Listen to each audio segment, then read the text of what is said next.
60 people, seconds. due to the electrical storm, we are running a bit slow today, so please be patient and report any small fires. Thank you. I used to have a chair. Well, somebody... And she was threatening legal what are we gonna action, do? and, you know, We've got I a bunch better be of the right soaking answer wet sometime. donuts. And, you know, we had a we're little just like show. Tootie. Alrighty. Hey, how are you doing? Welcome to the show. My name's Raul. How many people are in the game today?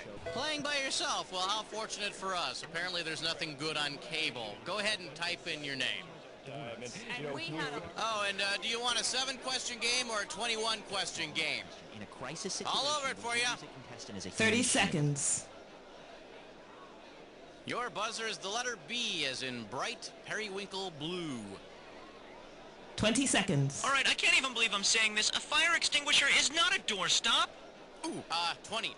Hey, when a question pops up, you gotta buzz in. Then you pick your answer on the screen and hit the right number on the keyboard, all right? Follow me?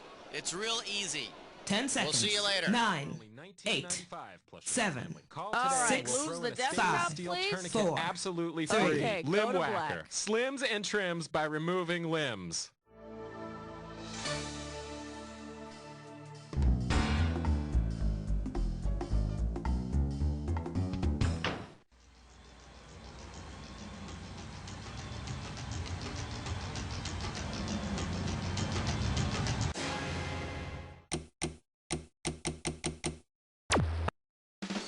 It's time for the show where high culture and pop culture collide.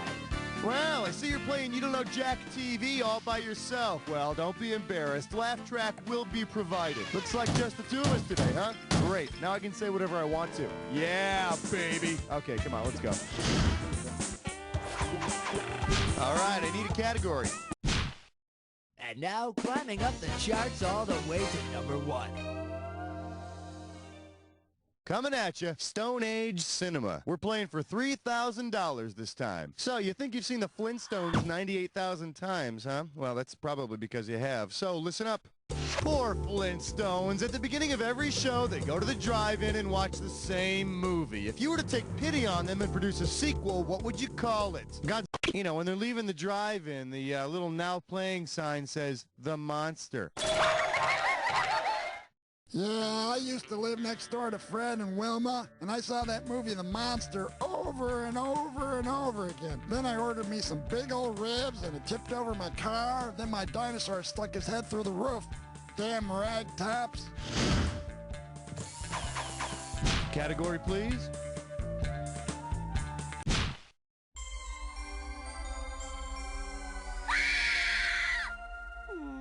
Shake hands with pseudonyms at South Fork. You get it right, you get 2K. Eyes forward, we're going.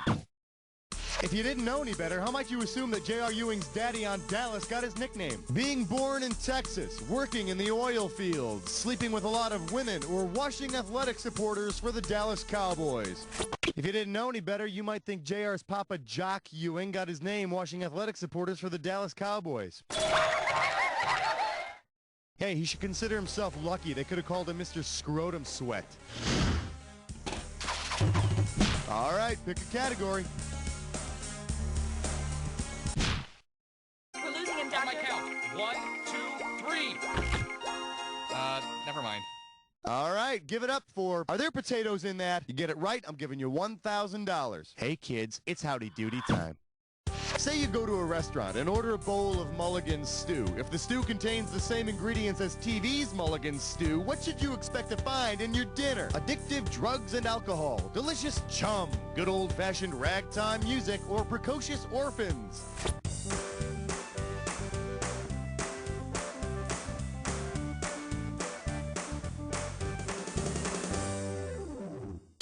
For the curious, here's the right answer.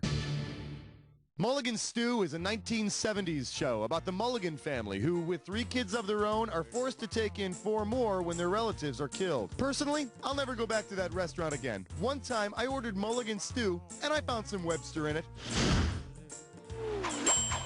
Time to pick a category.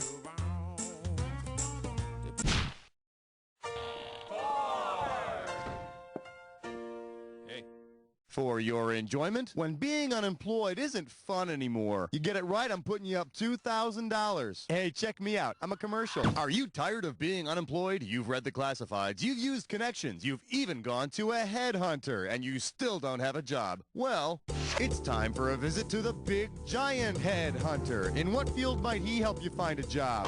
On the show Third Rock from the Sun, the big giant head is the unseen leader who Harry communicates with from Earth. And judging by his name, he's probably got connections in the adult film industry. Give me a category.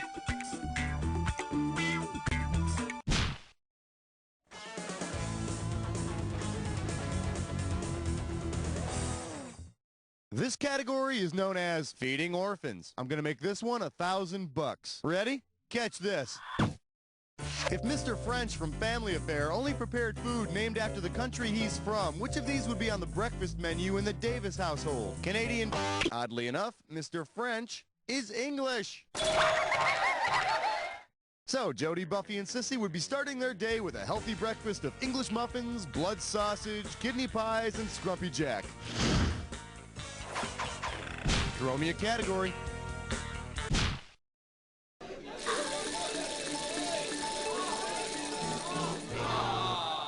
I believe this one is called Sharing the Laughter and Love with Damn Near Anyone. $2,000 for a correct answer. Heads up, here it comes. Suppose Maggie on Growing Pains divorced Jason, married the Fall Guy, then left him and married Ward on Leave It to Beaver. If she kept the surnames in order, who would she be? Maggie Seaver, Seaver, Clavin, Maggie Seaver, Beaver, Cleaver, Maggie Seaver, Cleaver, Seavers, or Maggie Seaver, Seavers, Cleaver? In order, the Growing Pains family name is Seaver. The Fall Guy is called Seavers, and Ward is a Cleaver, giving us Seaver, Seavers, Cleaver. Which means her show would be Growing Guy Pains Beaver. All right, pick a category. Hey, stress cut with lime sore. It is time for a TV stress. Your gibberish category for today is menstruating stuntmen and the smell of copper. What do you say to $5,000 to start this gibberish question off? Okay, you're going to have about 30 seconds to solve this thing, but every second and a half, I'm going to take some of that cash back. Okay, then. Get ready to buzz in and tell me with what TV character's name does this rhyme? Dar, pack the rag, sniff a scent, and don't get fooled by that punctuation.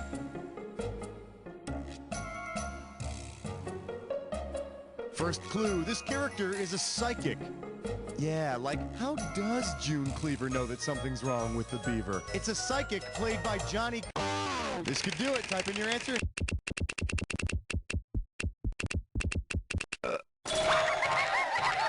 I wonder if Zsa Zsa Gabor got royalties for every time Karnak used her name as a joke.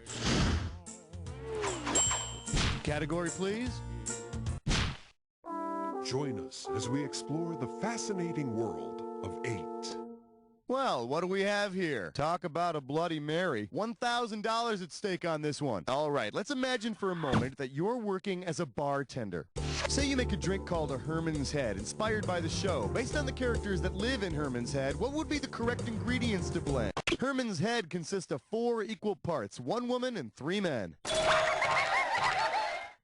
There you go. No, I said put a head on it. On it! All right, I need a category.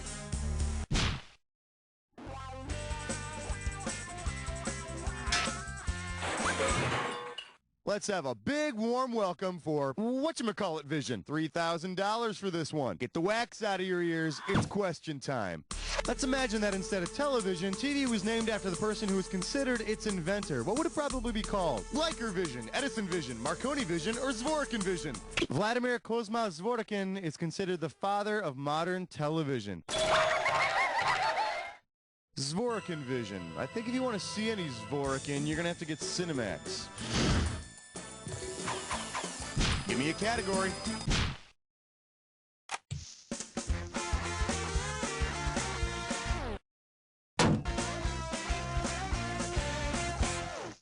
Let's take a look at What Would We Do, Baby, without guest stars. I got $2,000 says you don't know this one. Uh-oh, that ne'er-do-well alcoholic Uncle Ned from Family Ties has gotten into the vanilla extract again. Considering the actor who portrayed Uncle Ned on Family Ties, what might he say when Alex finds him in the pantry? I like my vanilla shaken, not stirred. Stupid is a stupid drinks. Survey says vanilla! Or definitely vanilla. Definitely vanilla. Uh-oh, wrong. Definitely wrong. Well, perhaps you should lighten up on the vanilla extract. Tom Hanks, a.k.a. Forrest Gump, riveted audiences as the alcoholic Uncle Ned on Family Ties. An earlier version of the script has Alex finding out that Uncle Ned is a cross-dresser living in a hotel for women. That does it for round one. Let's move on to round two. Don't forget, everything in round two is worth double, so heads up. Throw me a category. 11, come on, girl. Good question. We're calling this one, Who's the Moonlighter? I'll give you 4,000 clams for this bad boy. Put your head between your knees, because we're going down. Suppose there were a prequel to Who's the Boss, based upon Tony Maselli's career before he became a domestic servant to Angela Bauer. What would be the most... Before he became a domestic servant, Tony Maselli played second base for the St. Louis Cardinals. And if you need any more proof that baseball is a slow game, why don't you ask Tony how long it took him to get to second base with Angela? Time to pick a category.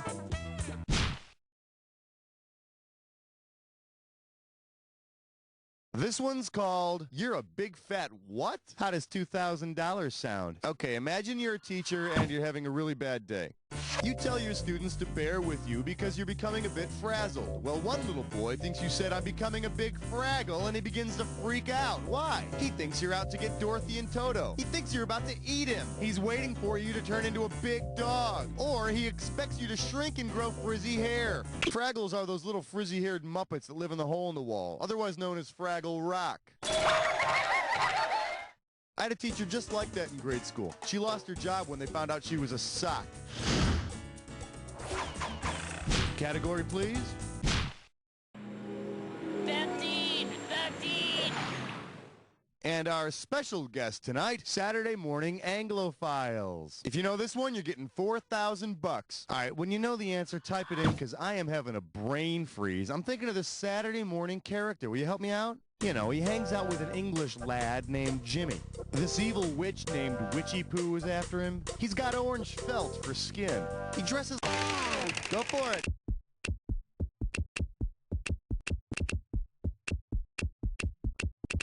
He's HR Puffin stuff, where you go when things are rough. You know, come to think of it, that was the song that made me start smoking. Oh, to be a child again. All right, pick a category. The kookiest digits you've ever seen. Together they're 14. Today's specialties include Don't Call Me Mister. 4K coming your way for a right answer. Well, if television has taught me one thing, it's that high school teachers are usually foolish, have as much to learn about life as their students, and they're always called Mister. Which of the following TV misters is not a teacher? Mr. Novak from Mr. Novak, Mr. Peepers from Mr. Peepers, Mr. Sunshine from Mr. Sunshine, or Mr. Smith from, you guessed it, Mr. Smith.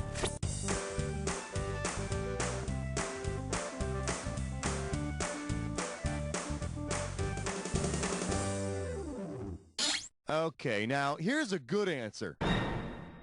Mr. Smith, he's an orangutan with an IQ of 256. He works for the government. He's not a teacher by trade, but don't be fooled. We learn something about life and ourselves each and every episode. All right, I need a category.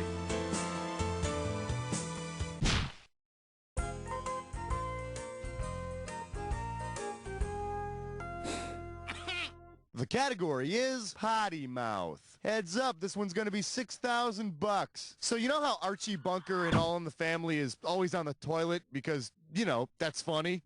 Say Archie needs to go, but Edith's already on the can. In desperation, he races to the set of the first series ever to show a toilet on TV. What will he most likely say when he gets there? Hey, where's the throne, Mrs. Brady? I'll be in the head, Mr. Anderson. Show me to the crapper, B. No, I can't imagine they'd let anyone say head on Father Knows Best. Here's the one the winners pick. Leave It to Beaver generated huge controversy for being the first series to show a toilet on TV, not to mention being the first to show a beaver. Give me a category.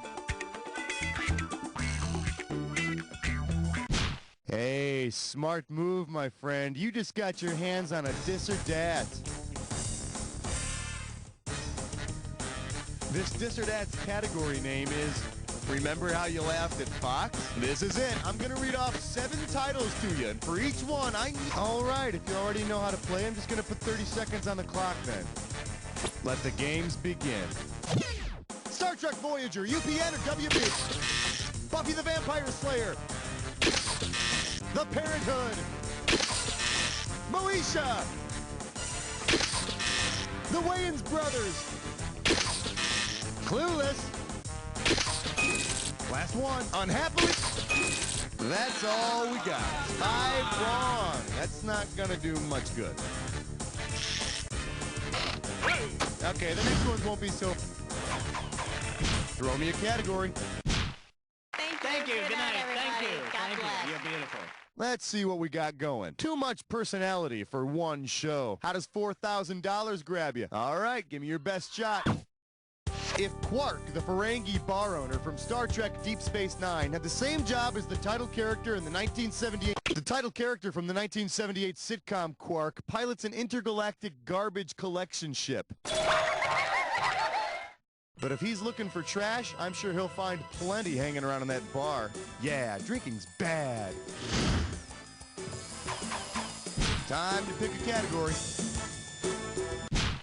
You know what? You're playing great. I'll stop bugging you now. You know what? Actually, just one more question. Question 18.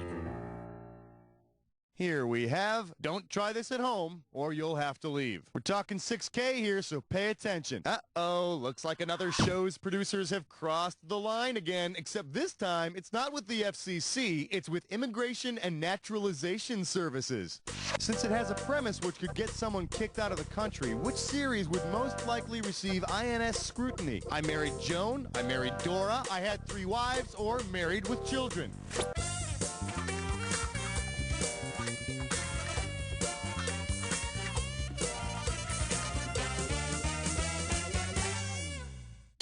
Hey, if you got a minute, take a look at this. I Married Dora. It's this 1980s show about a single father who illegally marries his Latin American housekeeper to save her from deportation. Gee, what a courageous act. A guy marries a woman to get free laundry. The premise men behaving badly could only dream about. All right, I need a category. Minty cool, minty fresh 19. For your viewing pleasure, you don't know Jack Kevorkian. You get this one, you pocket $2,000. Yo, check it out. Based on the name of the theme song, which of the following TV tunes would Dr. Jack Kevorkian most likely whistle while he... Dr. Kevorkian would be whistling the theme to MASH, which is called Suicide is Painless. Oh, Dr. Kevorkian, the suicide may be painless, but your whistling is driving me crazy. All right, pick a category.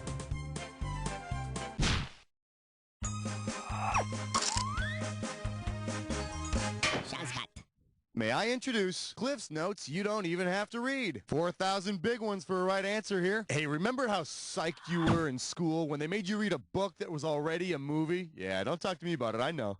Since one of its most famous episodes is done entirely in verse based on Shakespeare's Taming of the Shrew, which show could kids watch instead of reading some dumb play? Designing Women, Moonlighting, Miami Vice, or 30-something?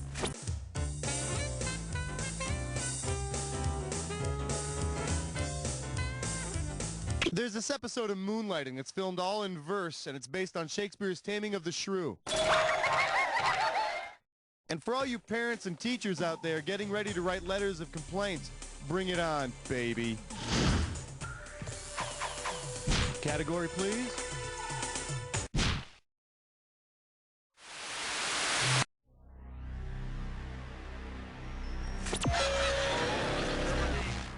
Well, someone's in a big hurry to get to the attack. I wonder if you could find the time to look at this clue. Quit! You're killing me! I hope this doesn't hurt you too much. Bye-bye.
Nothing to write home about, but not too shabby. Let's see your score.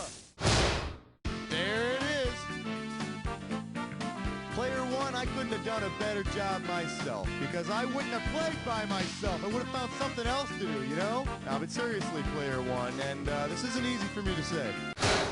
You don't know Jack!